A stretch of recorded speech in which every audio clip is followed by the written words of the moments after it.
ကျွန်တော်ရဲ့ laptop screen ပေါ်မှာအလုပ်တွေကပြည့်နှက်နေတော့ဖုံးတုံကာတန်ထက်လာတယ်။ကြည့်လိုက်တော့အမေတဲ့။ဟူ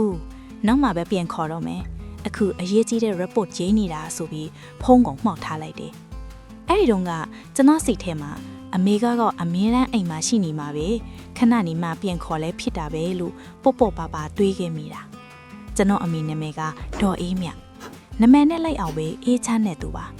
အမေကကျွန်တော်ကိုဖုံးဆိုင်ငိမ့်ထွေထွေထူးထူးဘာမှမပြောတတ်ဘူးဒါထမင်းစားပြီးပြီပါအလုပ်တွေအရားမပင်ပန်းစိန်နေအောင်နော်နေကောင်းအောင်နေနော်ဆိုတဲ့စကားလေးတွေပဲအမြဲပြောတတ်တာကျွန်တော်ကတော့အဲ့ဒီစကားတွေကိုနားထောင်ရတာရိုးအီနေပြီလို့ထင်ခဲ့မိတယ်ညနက်မှာအလုပ်ပြီးသွားတဲ့အခါအမေစီဖုံးပြန်ခေါ်ဖို့ကျွန်တော်မေ့သွားခဲ့တယ်။နောက်တစ်နေ့နောက်နှစ်ရက်အလုပ်တွေချားမှနစ်မောနေရင်အမေစီကဖုံးဝင်မလာတော့တာကိုတောင်တတိမထားမိခဲ့ဘူး။တပတ်အကြာမှာတော့ရွာကဦးလေးစီကဖုံးဝင်လာတယ်။မိခန့်မင်းအမေဆေးရုံမှာတတိမရတော့ဘူးအမြန်ပြန်လာခဲ့တော့ကျွန်တော်ကဘာကြီးတစ်ခုလုံးပြိုကျသွားတယ်လို့ပဲကားကိုအရှိန်ကုန်မောင်းပြီးရွာကိုပြန်ခဲ့တယ်။ဆေးရုံခုတင်ပေါ်မှာအောက်ဆီဂျင်ပိုက်ကွေနဲ့အသက်ရှူနေရတဲ့အမေကိုမြင်လိုက်ရတဲ့အချိန်မှာကျွန်တော်နှလုံးသားကအပိုင်းပိုင်းအဆက်အနက်ဖြစ်သွားခဲ့တယ်။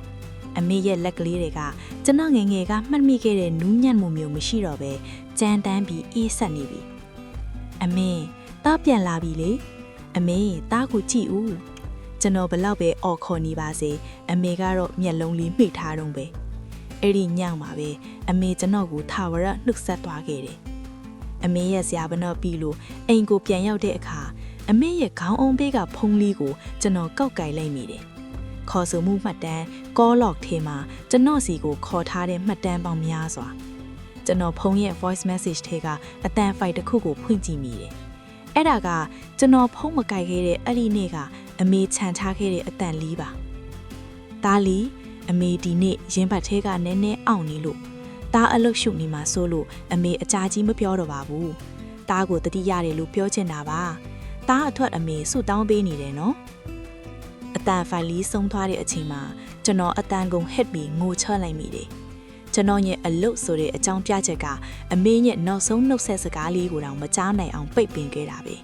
။အခုကျွန်တော်မှအောင်မြင်မှုတွေရှိတယ်။ငွေတွေရှိတယ်။ဒါပေမဲ့ဒါထမင်းစားပြီးပြီလားလို့မေးမြအမေရဲ့အတန်လေးကိုတော့ဘယ်တော့မှပြန်မချနိုင်တော့ဘူး။နောင်တဆိုတာအမြဲတမ်းနောက်ကျနေတတ်စမြဲပါ။ဒီဇလန်လေးကိုနားထောင်နေတဲ့သူငယ်ချင်းတို့ကမင်းတို့ဖုန်းထဲမှာ missed call အဖြစ်ကြံနေမဲ့အမေရဲ့ဖုန်းခေါ်ဆိုမှုတွေကိုလစ်လူမရှုလိုက်ပါနဲ့နော်။အမေရှိနေတော့မှအချိန်ပေးပါ။အမေမရှိတော့တဲ့တနေ့မှာအဲ့ဒီဖုန်းခေါ်ဆိုမှုလေးတွေကိုမင်းတို့ဘလောက်ပဲတန်းတနေပါစေပြန်မရနိုင်တော့လို့ပါ။